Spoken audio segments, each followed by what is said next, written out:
The market is a little calmer this week, but there's still some cards jumping. We're going to look at 10 of them today. This video is sponsored by Flipside Gaming. Check out flipsidegaming.com for all your gaming needs. Right now you can pre-order Magic the Gathering Foundations or find a vast number of other great products on their website. Remember, shipping is free in the US if your order is over $100 or consists only of singles. Just look in the description or the comment section below for direct links to their site.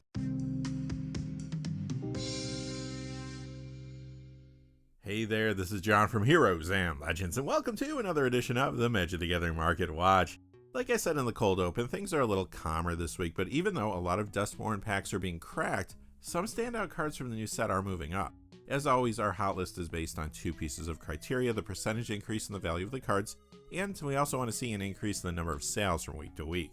Before we get into the hot list though, just a quick thing. I do want to say thank you to one of our Legend tier channel members, that is Miguel Almendras. Miguel, thank you so much for your support. Miguel's been a channel member for 7 months now. Truly appreciate that, and all your comments and all your interactions with the channel. Thank you so much, Miguel, for everything. And now, without any further ado, let's get into it. Coming in at number 10 is Ghost Vacuum, up $1.03 to $2.78. That's a 59% increase. This Duskmourn card is showing up in many different builds in multiple formats, which is why it is moving up, even though lots of packs of the new set are being cracked right now. In Standard, Pioneer, Modern, and Legacy, I see players trying this in several different builds. Usually it's in the sideboard, but sometimes there is a copy in a main deck here or there. In the Standard format, you see Ghost Vacuum and Grilled Delirium pretty consistently, and sometimes it's in other decks too, like Dimir Midrange, Domain, and Mono Black Midrange. In Pioneer, you find it in Azorius Flash, and sometimes Azorius Spirits, for example. Over in Legacy, this is appearing in Ninjas. But the card has also seen some success recently within decks like Reanimator, Dimir Tempo, and Eldrazi in Legacy Challenge tournaments on MTGO. Ghost Vacuum is also getting Commander play in decks both old and new.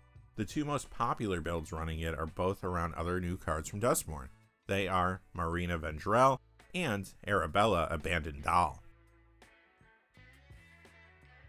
Coming in at number 9 is Bladewing Deathless Tyrant. This is up $1.06 to $2.54. That's a 72% increase. This is from the Dominaria United Legends Legacy Commander deck, and copies of the card have dried up a little bit online this week. It's a fairly popular commander, also found in the 99 of a few builds in the format.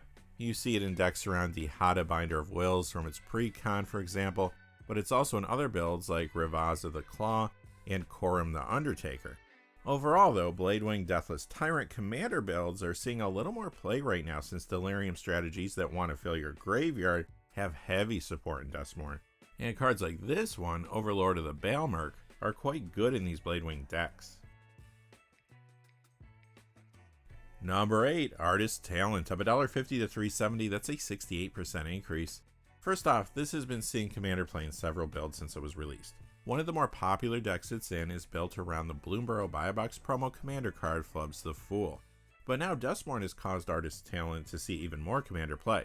Many players are getting it to upgrade the Endless Punishment commander deck, while others are adding it to fresh builds around the front-facing commander from there, Belgavoth Harrower of Souls. Plus, Artist Talent is appearing in builds around a card from the main set, Winter Misanthropic Guide. However, this time Pioneer is the true key driver for the card's price increase. Remember, the regional championships are using the Pioneer format this season, so there is a lot of buzz around some of the high-performing decks found in that format. Recently, this card has been appearing in Is It Phoenix and Hidden Strings builds there. We will have to see how the Pioneer meta continues to develop, but for right now, Artist Talent is very hot. Number 7, Sylvan Primordial, up $1.54 to $3.49. That's a 79% increase.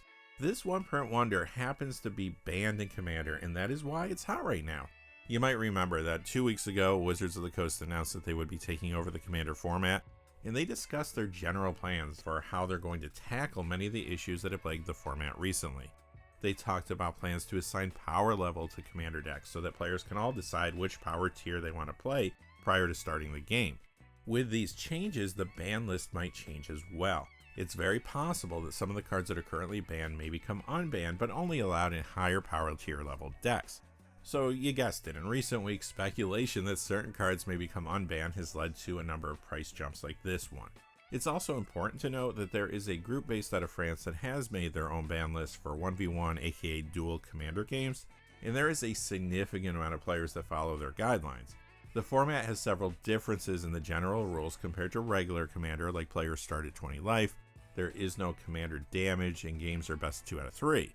Now, interestingly enough, Sylvan Primordial is not banned there, which means there is some precedent for this card being played in high power level decks. Will this find itself unbanned for higher power tier level decks than regular Commander in the future? Maybe this one is a more realistic spec compared to some of the cards we've discussed over the last couple weeks, but at this point it's all still speculation, only time will tell. Number 6, Unholy Annex / Ritual Chamber, up $1.69 to $3.49, that's a 94% increase. Here's another new Duskmourn card, seeing play in multiple formats. In Standard, it has appeared in several mid-range builds, including Mono Black and Rakdos. Over in Commander, this card has seen a ton of play in lots of decks, old and new. Many players have been getting it to upgrade both the Endless Punishment and Miracle Worker Commander decks, while others are using it in fresh builds around some cards from there. Velgavoth Harrower of Souls from Endless Punishment, as well as Aminatu Veilpiercer, and the Master of Keys from Miracle Worker. Unholy Annex / Ritual Chamber is also in the very popular Marina Vendrell decks as well. However, like with Artist Talent, the Pioneer format is playing a big role in this spike. The most popular deck running this there is a Mono Black mid-range Demon build, but it's in Rakdos, Golgari, and Orzhov versions of that deck too. Quickly before we get to the top 5, just a fast reminder, this video is sponsored by Flipside Gaming. Check out flipsidegaming.com for all your gaming needs. Right now you can pre-order Foundations products on their website, plus find a whole lot of other Magic the Gathering products, and they have other things that aren't even Magic related on the site too. Remember, if your order's over $100 or consists only of singles, shipping will be free in the United States. And if you're looking for a direct link to their site, just check out the comment section or the description below. I do have links posted in both of those places. And now, without any further ado, let's get to the top 5. Coming in at number 5 is Necron Deathmark. It goes up $2.21 to $8.16, that's a 37% increase. This is from the Warhammer 40k Necron Dynasties Commander deck, and up until recently, the 2 Commander builds where you would see this the most were around a couple cards from its pre-con. Zarek the Silent King and Imhotep the Storm Lord. But now Duskmourn is pushing Necron Deathmark's price.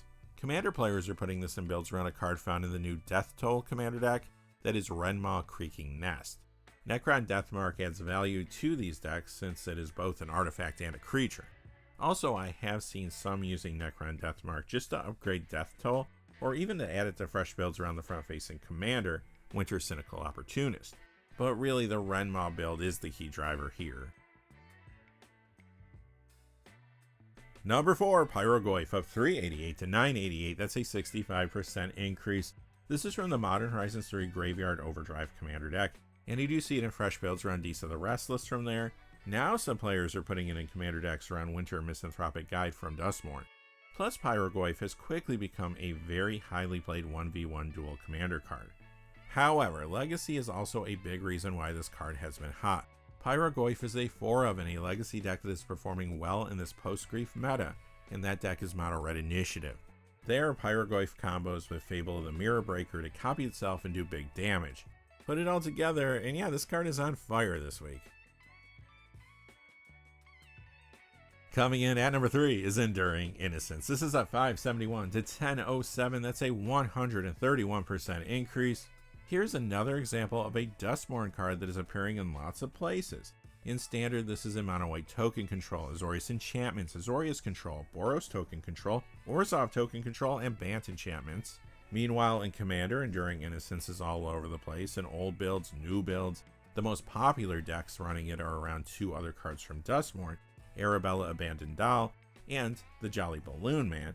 But again, the Pioneer format and regional championship tournaments are bringing a ton of attention to a card. Enduring Innocence is in Pioneer builds, like the very popular Selesnya Company and Azorius Flash, as well as Mono White Token Control, Bant Spirits, and sometimes Azorius Spirits. Coming in at number 2 is Seance Board, up $7.41 to $8.61. That's a 618% increase if you're doing the math at home. This is from the Duskmourn Endless Punishment Commander deck. As you can imagine, this is in fresh builds around Velgavoth Harrower of Souls from there, but it's also in several Commander builds, old and new, like Be'lakor the Dark Master and Velgavoth Terror Eater. that is a card from the Duskmourn main set. This week, though, there was a lot of buzz around Seance board as more players realized that this isn't just a niche demon or spirit support card, but it's also a great tool generally to help you expedite casting your instants and sorceries. Once chatter around this card increased, so did speculation, and here we are. And finally, coming in at number 1 is Bloodletter of Ecclesats. This is up 1236 to 3837, that's a 48% increase. Well, this combos for an instant kill with a new card from Duskmourn, and that is Unstoppable Slasher.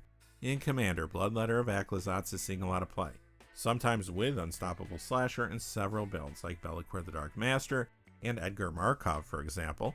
Also, I'm seeing a lot of players picking up Bloodletter to upgrade the Endless Punishment deck, while others are putting it in fresh builds around Velgavoth, Harrower of Souls, and the Lord of Pain from there. Over in Standard, Bloodletter and Unstoppable Slasher are showing up together in Mono Black and Rakdos midrange decks. However, again, Pioneer is the key driver here, as the duo are appearing in a few builds in the regional championship tournaments. The most popular deck is Mono Black midrange Demons, but the combo is also in Golgari and Orzhov midrange builds as well. Don't take your eye off Unstoppable Slasher either. That card is trending up slightly, but even with all the Duskmourn packs being opened, I wouldn't be surprised if it saw at least a small spike in the coming weeks. Alright, that's going to do it for our top 10 hot cards of the week, but this is only half the story. We're going to be back tomorrow with our top 10 cold cards and another episode of the Magic the Gathering Market Watch. You don't want to miss that one. There's a lot of good cards moving down in price this week as people shift their attention to other things that are going on in the market. Until next time though, hey, thanks for watching. If you enjoyed the video, please remember to like and subscribe, and have a great day. Hey, thanks for watching. This video is made possible through the generous support of viewers like you on Patreon. Check out the description below for links to our Patreon page as well as our Amazon affiliate store, where a small percentage of all sales will also help support the channel.